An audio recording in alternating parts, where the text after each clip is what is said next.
Keren Dora, keren. Itu sejak kapan Dora belajar main gitar? Wah, dulu waktu kuliah. Waktu kuliah. Oke, Semeton Tabanan, khususnya masyarakat yang ada di Tabanan. Jadi hari ini kita mencoba konsep baru Dora dalam Panji Budi Menjawab. Yang baru tuh hanyalah kameranya saja. Kamera saat ini 360 kita ya? memakai kamera 360. Jadi buat masyarakat Tabanan silahkan HP-nya diputer-puter ya, diputer-puter seperti ini atau digeser-geser scroll. Karena kamera 360 ini sudah mensupport dari YouTube dan juga Facebook. Jadi buat teman-teman semua sambil mendengarkan jawaban dari Turah Panji di dalam Panji Budi Menjawab, teman-teman juga bisa melihat keindahan dari Puri Anom Tabanan secara 360. Nah, bisa Dan dilihat ya juga diputar kanan kiri. ada kopi Robusta Papua Robusta Papua. yang harus kita dukung. Siap. Nah begini tuh lah, langsung saja. Ya. Kan tadi kita sudah live streaming Facebook dengan beberapa tokoh pelaku pariwisata. Dan di live streaming itu banyak teman itu tidak menonton secara utuh ya. Dan juga videonya tadi terlalu lama juga. Nah jadi ini ada permintaan sekaligus ada pertanyaan dari salah satu penonton yang ada.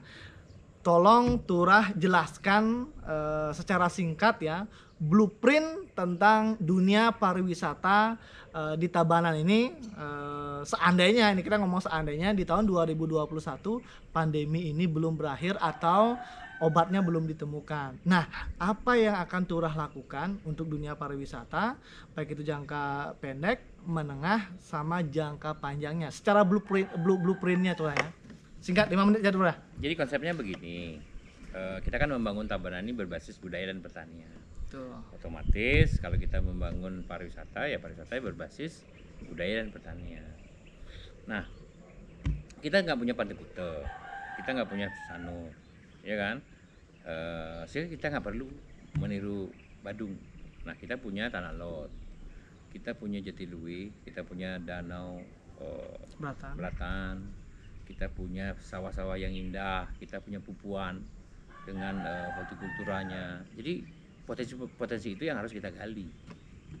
Nah, kebetulan ini ternyata apa yang kita punya itu adalah sebenarnya modal untuk membangun sebuah quality tourism. Quality tourism ini adalah jumlah turisnya tidak terlalu banyak, tapi spending mereka lebih banyak. Spending itu apa dulu? Spending itu pengeluaran mereka. Apa?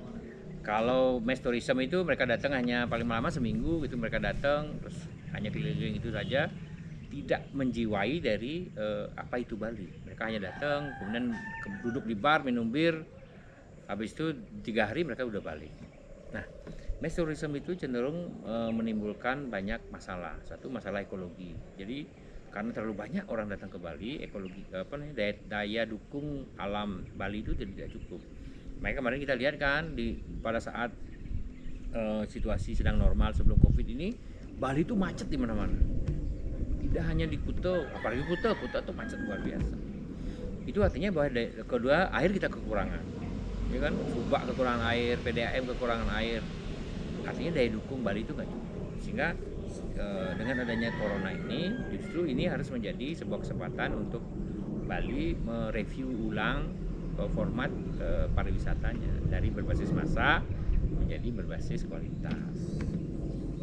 Nah, kalau saya mimpi saya di Tabanan seperti ini contoh. Jadi di Tabanan kita akan membangun dunia pertanian, sehingga otomatis dunia pertanian ini kita seriusin. Contohnya menjadi sebuah pertanian organik. Kemudian kita kembangkan lagi UKM pertanian, bisnis pertanian. Contohnya seperti kita kembangkan lagi, kita punya banyak produk pertanian yang unggul. Contoh, kita punya coklat, kita punya kopi. Contohnya seperti ini kopi. Kopi ini kemudian tinggal dibuat, dikemas dengan baik, itu menjadi sebuah produk unggulan. Apalagi kalau jadi organik. Kemudian kita punya loloh, kita punya boreh, ya, atau jamu segala macam. Nah, itulah produk-produk nanti yang kita pakai sebagai menu utama dari pariwisata berbasis budaya dan pertanian ini. Kedua, kita punya sejarah yang panjang. Tabanan ini kan sejarahnya panjang nih. situs-situsnya masih ada, Puri ini masih ada, beberapa Puri juga masih bagus. Seandainya kota ini didesain kemudian menjadi sebuah kota berbasis budaya, di mana kegiatan-kegiatan yang bisa dilakukan di sini adalah kegiatan budaya saja, ini akan menjadi sebuah destinasi baru pariwisata budaya. Secara geografis, Tabanan ini kan ada di tengah-tengah antara Tanah Lot dan Jatiluwe. Jangan lupa Tanah Lot itu adalah ikon pariwisata internasional. Betul, Jatiluwe Semua juga. orang ke Bali, kalau belum ke Tanah Lot mereka belum ke Bali. Jatiluwe juga menjadi ikon pariwisata internasional karena dia adalah salah satu World Heritage. Jadi dunia aja mengakui bahwa Jatiluwe itu adalah warisan mereka juga. Nah, kalau seandainya selama ini kan dari Tanah Lot mereka lari ke Jatiluwe. Kemudian Tabanan ini hanya dilewati begitu saja. Kota dilewati. Padahal kota ini punya potensi di bidang budaya. Banyak ada penari, banyak ada situs, banyak ada segala macam. Nah, kira-kira produk-produk seperti itu yang akan kita kembangkan di Tabanan ini. Jadi bukan lagi mengembangkan semacam low budget hotel, itu enggak. Kita justru kembangkan desa-desa itu ya, desa-desa itu kita kembangkan menjadi daerah tujuan wisata. Karena besok ke depan ada kecenderungan wisatawan ini yang datang tidak hanya 3 hari, tidak hanya 3 minggu, tapi bisa sampai 1 tahun. Di mana mereka bisa datang ke desa, hidup di sana, kita siapkan fasilitasnya, kemudian mereka bisa belajar tentang organik, life, kemudian mereka belajar tentang meditasi, belajar tentang yoga, berbaur dengan masyarakat, hidup sebagai orang Bali. Jadi mereka mentransformasikan hidupnya menjadi seperti orang Bali. Kalau selama ini kan kita mentransformasikan hidup kita menjadi seperti mereka. Kita bikin bar, duduk di bar, minum bir, minum wine. Nah, pariwisata Tabanan ke depan adalah wisatawan yang datang, mereka yang melebur menjadi orang Bali, orang Tabanan. Mereka hidup seperti layaknya orang Bali itu dengan standar-standar internasional yang akan kita sesuaikan. Seperti itu kira-kira. Jadi ke depan kita akan hidupkan lagi pariwisata berbasis kerakyatan ini sehingga wisatawan itu langsung menyentuh di kantong-kantong masyarakat. Jadi kalau selama ini kan investasi datang, mereka bikin hotel, ada apalagi chain hotel, kemudian wisatawan datang, uangnya mereka spending di chain hotel itu, uang itu lari lagi ke luar negeri. Betul. Nah, ke depan kita bikin pariwisata yang berbasis kerakyatan dan wisatawan yang menyukai healthy life, wisatawan yang menyukai budaya, itu adalah biasanya wisatawan yang kelasnya berbeda, Duitnya banyak. duitnya lebih banyak. Nah, Jadi berarti ke depan itu daripada kita sibuk mengejar target 35.000 wisatawan per hari, kenapa nggak kita kejar cukup 10.000 saja wisatawan, tapi kelasnya yang berbeda, dengan penghasilan yang sama. dengan penghasilan yang mungkin bersama atau mungkin akhirnya jauh lebih besar, dan impactnya langsung ke masyarakat. Itu. Dan uangnya berputar di sini berarti ya. Uangnya berputar di desa itu. Berarti langkahnya Turah punya nggak step by step Turah mewujudkan pariwisata berbasis budaya dan juga pertanian itu? Apa yang langkah step by stepnya Turah? Mungkin jangka pendek. Pertama itu kan mesti adalah koordinasi dari banyak pihak, banyak kedinasan. Satu dinas kebudayaan, kemudian dinas pariwisata, dinas pertanian, dinas lingkungan hidup, dinas perdagangan. Ini harus berkomunikasi. Ini harus mempunyai tujuan yang sama, satu arah, visi yang satu arah. Contoh nih, dinas pertanian dia harus menargetkan bagaimana menghidupkan lagi pertanian organik di Tabanan. Kemudian dinas perdagangan dia membangun jaringan-jaringan UMKM agar UMKM ini tumbuh untuk mensupport para petani. Kemudian dinas pariwisata mentargetkan wisatawan yang memang mencari produk-produk seperti itu. Caranya ya mereka mesti kreatif. Bagaimana caranya mendatangkan wisatawan yang seperti itu. Kemudian dinas kebudayaan, dinas kebudayaan harus mensupport kegiatan kegiatan-kegiatan kebudayaan yang ada di dan kesenian yang ada di Tabanan ini. membuatkan panggung lah ya. Ya membuat panggung. Karena gini kan, kesenian itu hanya hidup kalau ada banyak event. Event ini harus diciptakan. Seperti di apa namanya? Di Banyuwangi itu bupatinya sibuk membuat event-event kebudayaan, membuat fashion on the street, membuat apa namanya? Event jazz ya, membuat event kopi di banyak sekali kegiatan seperti itu. Tapi nah kita ngomong sekarang masalah dana nih gitu Turah. Pasti pertanyaan masyarakat tuh bagaimana, dari mana sih dananya Turah mewujudkan mimpi itu. Nah itu kan sebuah mimpi yang cukup besar dan itu istilahnya Tabanan, perubahan Tabanan lah, dan mimpi itu cukup besar. Sedangkan apa namanya, habit atau kebiasaan masyarakat itu tidak apa, untuk berubah sesuatu yang baru itu pasti sulit. Nah, pertama dari dana, bagaimana caranya Turah mendapatkan dana untuk mewujudkan mimpi itu? Kemudian pandemi loh Mas Turah. Kenapa bisa bicara dana? Selama ini kan PAD kita hanya 360 miliar. Sebelum pandemi loh. Ya, APBD kita 2,1 triliun. Artinya pendapatan daerah itu hanya berapa persen jadinya? 15% saja dari APBD. Jadi 85% uang itu datang dari Jakarta. Itu ada, let's say kita nggak punya PAD, kita masih ada 85% dari APBD yang kemarin. Nah, dana itu kalau dikelola dengan baik, dikelola dengan tepat, dikelola dengan perencanaan yang tepat, dana itu pasti akan bisa kita pakai. Karena apa? Selama ini kan dana itu habis tidak untuk hal-hal yang produktif. Nah, ke depan kita investasikan dana itu untuk hal-hal produktif. Contoh sekarang membangun dari dana itu ke dinas-kedinasan itu sudah punya biaya.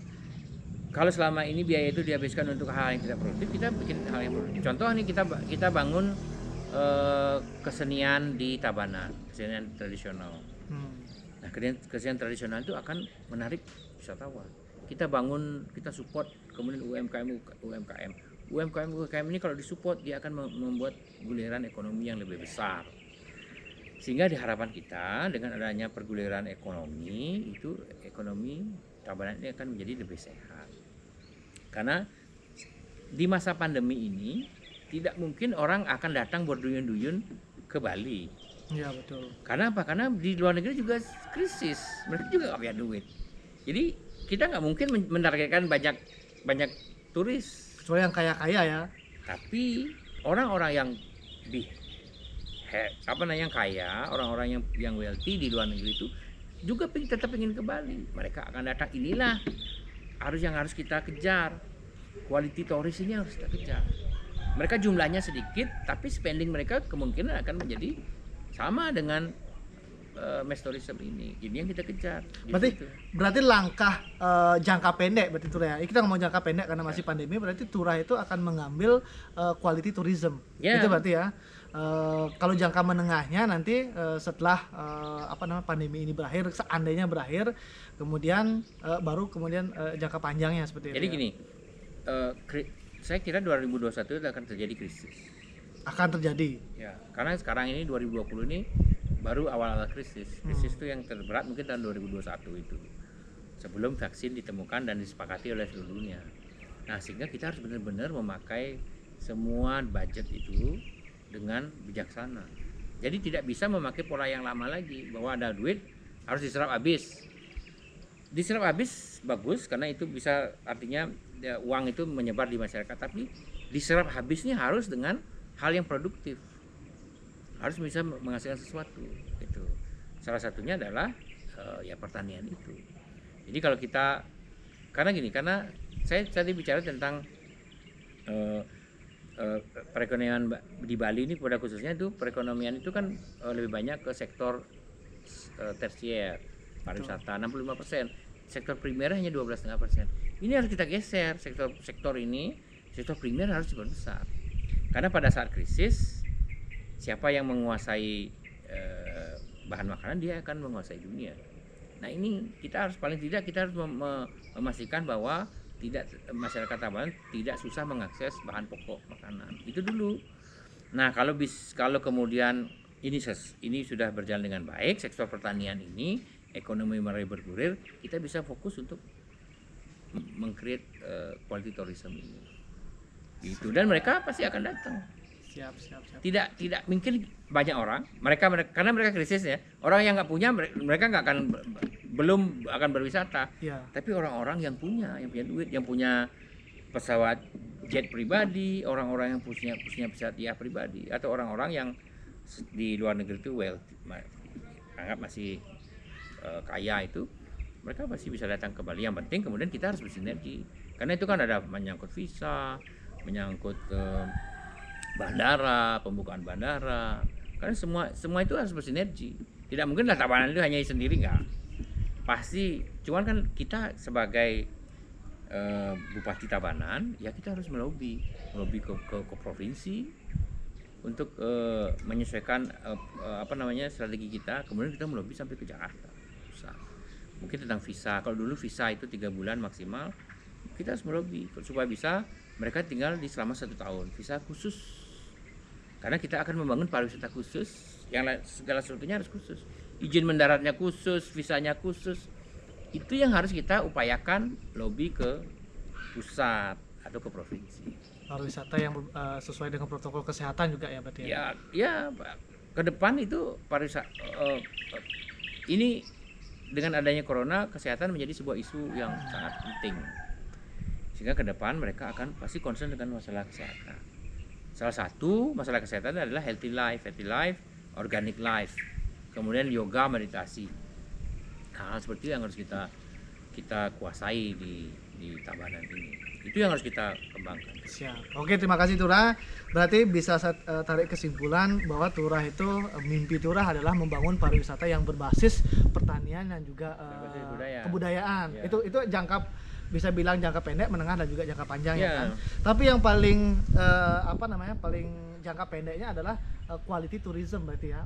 Untuk mendapatkan duit dulu sehingga nanti masyarakat Tabanan juga kena dampak dari Jadi gini, quality. Kan kita berbicara kalau sesuatu itu pasti sama antara private sama government. Jadi kita harus merubah manajemen kita. Satu, manajemen sumber daya manusia, ya kan? Nah, itu mungkin menjadi jangka menengah. Karena apa? Karena kita juga harus menyiapkan SDM di Tabanan ini agar siap mengelola dan siap menghadapi quality tourism ini. Tentu karena namanya quality tourism, mereka harus mendapat service yang berbeda. Nah, ini kita siapkannya dengan cara membangun pendidikan pariwisata yang baik, menyiapkan sumber daya manusia melalui pelatihan, bekerja sama dengan lembaga pendidikan dan segala macam. Ini penting. Yang kedua, kemudian manajemen produk. Nah, manajemen produk ini kita harus fokuskan. Produk-produk apa sih yang mau kita jadikan unggulan di Tabanan ini? Gitu. Ini produknya harus kita buat nanti. Contoh nih, sekarang kita bikin satu desa organik. Jadi kita buat satu desa menjadi desa organik sehingga tamu-tamu yang datang ke sana mau tinggal di sana itu fasilitasnya sudah ada.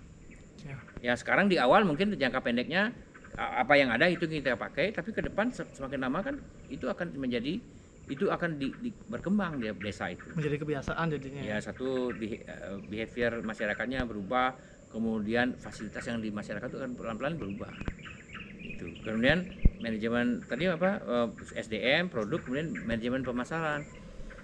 Pemasaran kita harus sudah mulai mengaplikasikan pemasaran yang profesional. Nggak bisa lagi seperti sekarang menunggu turis yang datang. Kita yang harus menjemput turis. Menjemput turis sekarang tidak perlu menenteng koper pameran ke Eropa. Enggak, kita harus bikin sebuah inovasi teknologi melalui marketplace, melalui big data segala macam. Istilahnya itu orang profesional nanti. Setelah itu manajemen keuangan ini Pemda juga harus mengelola keuangannya dengan cerdas, tidak hanya sekedar kirim bansos, kasih bansos, enggak.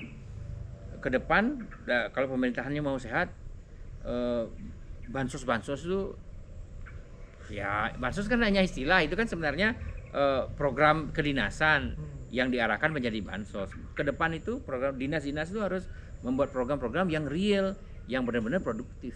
Itu yang sebenarnya yang maksud saya tadi. Jadi empat manajemen ini harus diperbaiki di Tabanan. Kalau 4 manajemen diperbaiki, saya kira Tabanan bisa maju lah.